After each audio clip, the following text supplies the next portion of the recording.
videos of you. You're what, hundreds of feet above the ground, above the ocean, doing these crazy flips and turns, and why? Why is the question? That's a good question. I asked myself that a lot the first year of highlining. I was really afraid of it. And really for me, I became drawn to slacklining because I was afraid. And I didn't like the feeling of being afraid.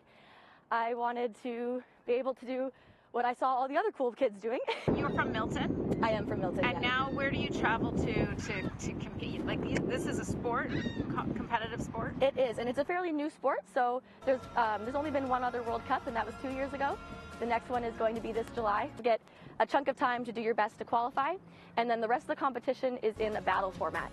This sport has kind of taken me all over the place. I was in France around this time last year, and I won a competition there, which was really incredible because that was my first ever in-person competition. Feeling of falling, you kind of flip upside down when you fall, so it's a little bit intimidating, definitely more so than climbing, because when you climb, you don't really ever fall upside down.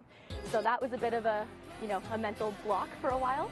But the first day I stood up on a highline was the best day of my life. Always that little moment where the trick goes from feeling like it's totally impossible to like, oh, okay, this feels kind of doable, and you get closer and closer, and then it's really hard to stop trying it. You kind of, at least I get kind of obsessed once I try a trick and it feels like it's possible, then I will sometimes spend hours on the line just trying one thing.